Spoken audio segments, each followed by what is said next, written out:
So the last thing I want to speak about before I open up for questions, I want to speak about your ideal clients. And so I want to remind you that your business life, or being a practitioner, a healing practitioner, you get to choose who you want to work with. You get to create your days, your hours, your days, your weeks, your months, exactly how you would like to create that. And I'm very, very big into creating your ideal life, and I want to help you with that. And so I also would love to help you look at your life, personal life and business life as a practitioner, so there isn't a separation. I know a lot of people say, well, that's my home life and that's my work life, but what if it was an extension of you? What if it was something that you loved and that brought energy in, and you loved working on the people that you're working with, and it was that work gave you energy and you loved it? That's what I have for me. And that's what I created for me all the time. And it started with really knowing who my clients are, like who are the people that I wanted to work with and that I wanted to surround myself. And you get to choose that. And by choosing your ideal clients, you can get really clear about your marketing, also your practice and your setup too. If your ideal market and ideal clients are children, then mine was for a little bit. Then I had to revamp my clinic so it was child-proof. I had change tables, and I had colouring, and I had balloons, and I had, little tables that looked like animals in there. So I made it fun for kids because they were my ideal clients at the time.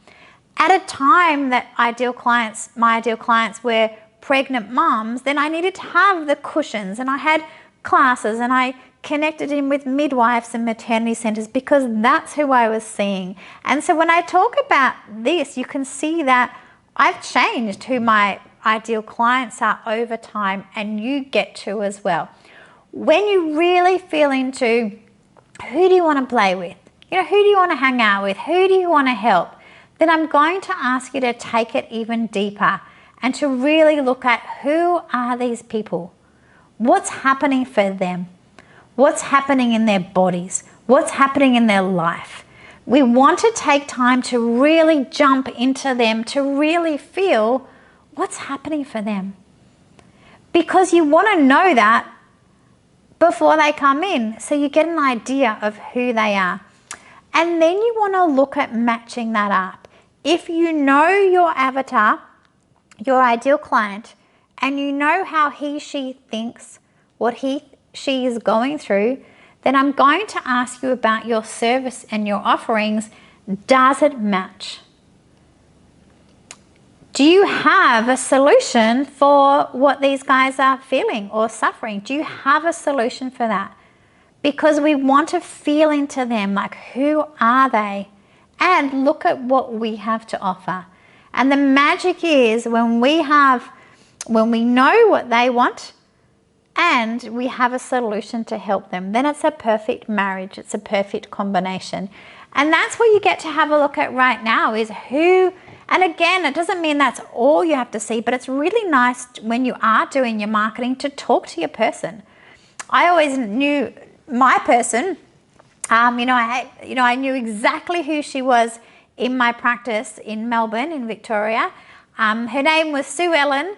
She was mid-40s, she had 3 children, she was really into health and wellness, she did everything for her kids, and she was really researching how to do things a different way. She was a little bit stressed, her husband had a really massive job, and she was just busy with the kids.